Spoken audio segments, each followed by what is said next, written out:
Oh hey, Jill here, and you're listening to Organized Chaos with Jill. I'm your host and mom of three, and this is the show where we chat all the mom things and then some. So grab your coffee or whatever it is that gets you through the day, and let's get to it. Hey guys, welcome to episode 20.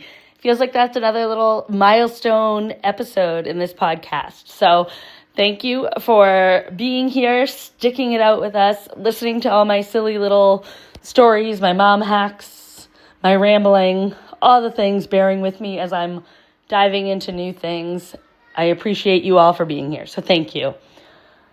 Today, I wanted to talk about something that I think is an important topic. It's something that gives us all the feels as a mom and something we think about a lot even before the baby is born, and that's feeding our babies. Now, I did an episode a while back about toddlers and food, kids and food, sharing meal ideas and snack ideas and stuff like that. This episode is focused strictly on the littles. And I think the timing feels right because I just ended my nursing journey with Anna, and potentially that's going to be my last nursing journey as a mom. So I think that the timing fits right. This is a topic that I think is really important to share.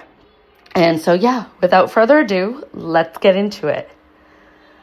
Now, before we talk about the different types of feeding, I want to talk a little bit about the pressure of it all, because the pressure is real. The struggle is real from the second your baby is born. And honestly, even before, there's all sorts of noise around this topic.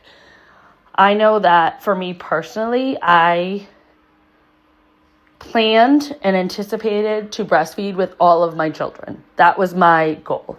I know before each child was born, when I was in the hospital, the nurses asked breastfed or bottle fed, and they put it on the chart so that they know the game plan. But also from the second the baby's born, they're asking you that. And I feel like this is where you're getting hit with noise from everywhere. Is breast is best, formula is best, bottle feeding is best, combo feeding is best. Have you tried this bottle? Have you tried that bottle? I mean, honestly, it's a lot. It feels like you're getting hit with a question, comment, concern from all over. And honestly, for a topic and a decision that is very personal, it seems like everyone has something to say. So, that being said, let's talk about the different ways of feeding our baby. The number one I'm going to say is breastfeeding, right? Nursing. And this is something that I think that most people assume is just so natural and that it comes so easy for every woman out there, and there's no issue, and it's just, this is the way it should go. There are a lot of great benefits to nursing, being, the extra bonding, the nighttime snuggles, the nutrients, that you're giving to your child through you. There's a lot.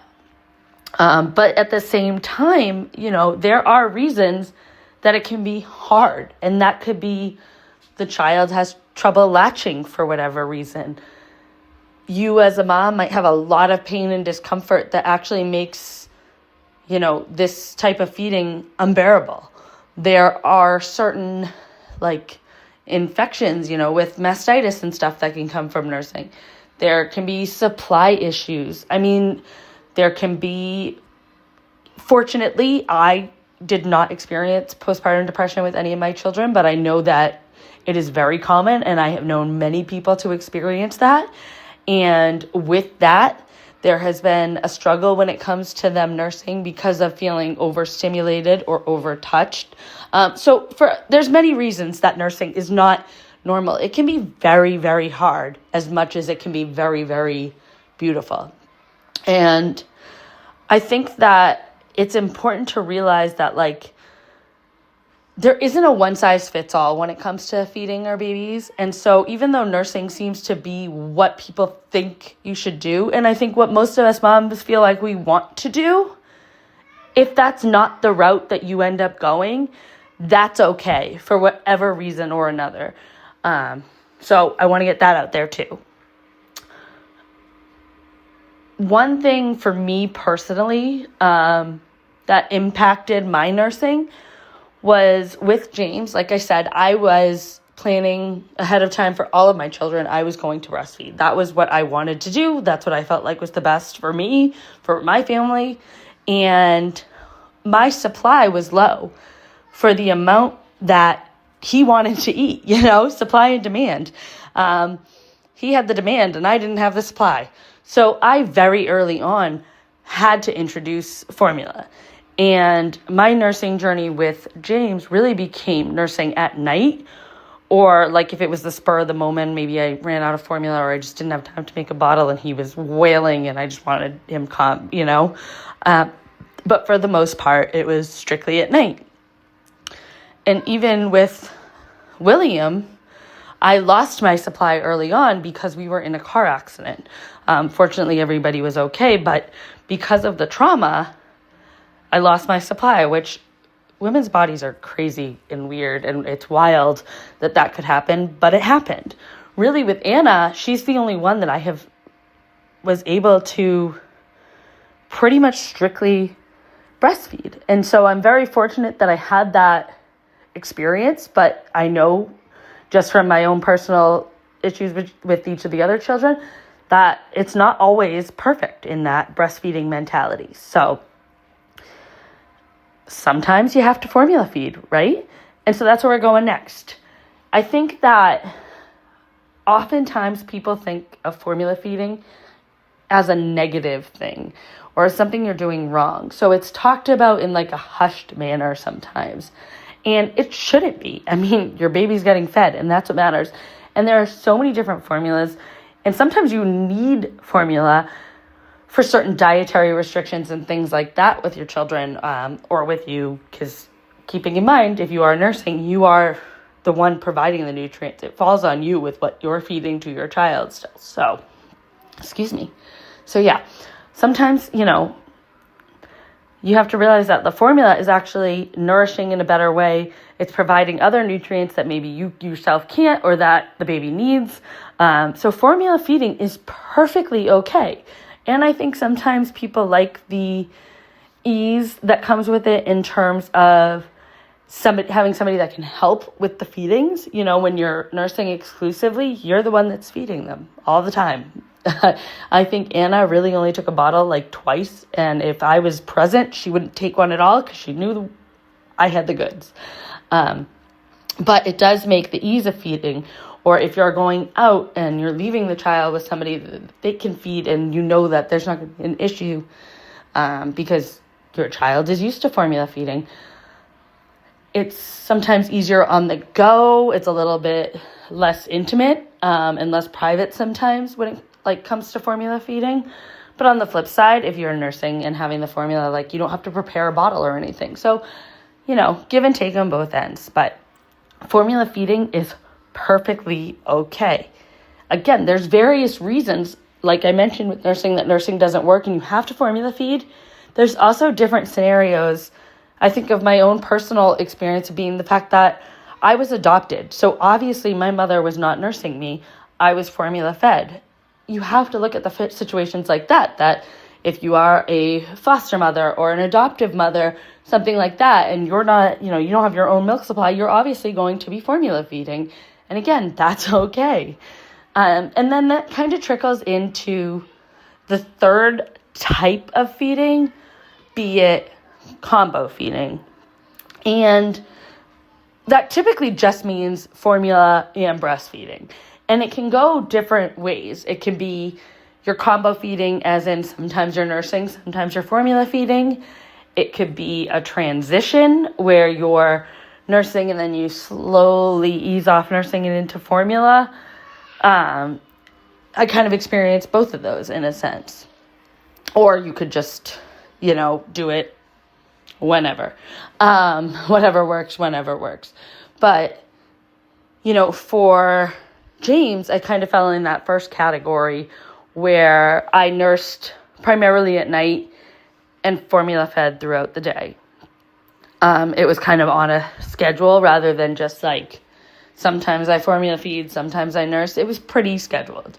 With William, it was more of a transition, albeit an abrupt transition because I lost my supply, so there was no option to kind of ease into it.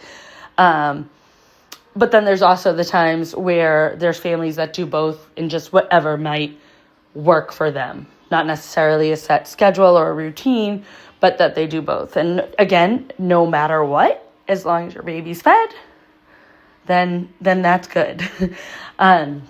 So like I mentioned, there is no one size fits all. I think like many things that we talk about, this brings along some mom guilt too, right? And because of all the outside opinions and the outside noise, we as moms kind of start to internalize things and question things and wonder, am I doing enough? Am I feeding my child the right way? Should I be breastfeeding? Should I suck it up if I'm in pain? Should I be formula feeding? Should I be doing both? I mean, the thoughts that go in our minds as moms, I think it's wild. So I want to just leave you with this bit of probably the most important thing I'm going to say.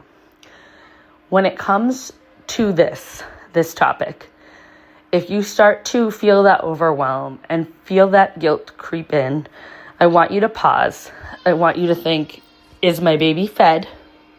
Is my baby loved? And am I doing it in the best way that works for us in the best way that I can?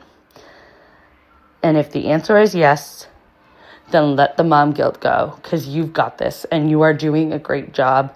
And sometimes it takes somebody else telling us and reminding us that you're doing the best and you're doing amazing to really feel that way. So this is me telling you, ask yourself those questions. Is your baby fed? Is your baby loved? Are you doing everything you can in the best way you can to feed that baby? Yes, you're doing amazing. You're doing the right way, because the right way is whatever works for you and your family, so long as your child is taken care of. Period. The end. So, and honestly, sometimes feeding your baby is like warming your coffee for the 18th time in one hand while you're warming a bottle. I mean, that's real talk, right? When we're running on fuel, or running on fuel, that makes no sense. So yeah. Let's recap. Again, I'm going to start by saying you're doing an amazing job and there is no one size fits all. There is a lot of noise that comes with feeding your baby. There are different options. Breastfeeding, like we talked about, that has amazing, pros, but there's some cons. Formula, that has its own pros and cons. And the combo feeding. Whatever you choose to do for you and your child is the best. And that's what matters most. And like I said, I personally, it was like the breastfeeding journey, and it was very different for me than I thought it was going to be. And that's okay too. I think my last little tidbit, I know I didn't talk about this earlier, but I'm going to kind of throw it now because it popped into my head, is to remind ourselves that things don't always go as planned. And I know I've said to you guys a bunch that I'm a planner, so it's hard when things don't go to plan. But we might have this idea in our head that we are going to nurse. You might have the idea in your head that you're going to combo feed or that you're going to formula feed, whatever it may be. And then the plans change. Remind yourself that it is okay. Because I struggled a little bit, I won't lie, when I realized I wasn't supplying enough for James. And then I struggled in a very different way with Anna when I was kind of ready to end the nursing journey just because of how my body was starting to become impacted. And it was a hard transition. So it's all the different feels and emotions that come with this topic. Again, because of the timing of me ending my journey and the importance of this topic. And I think the feelings and the thoughts that we all have towards it, and then like all the outside noise that comes with it, I felt like this was a very important episode to get out. So I hope that you really have absorbed everything I've shared. If something resonated with you, please let me know. if you have any other comments, please let me know. I love hearing from you guys. Thank you again for listening. I can't believe we are 20 episodes in, and I hope you have an amazing rest of your week. All right. Bye, guys. Be sure to like, follow, and share this podcast. And if you aren't already doing so, follow us on Instagram at Organized Chaos with Jill. We'll have all the latest updates, upcoming episodes, and more. Have a good day. The best is yet to come.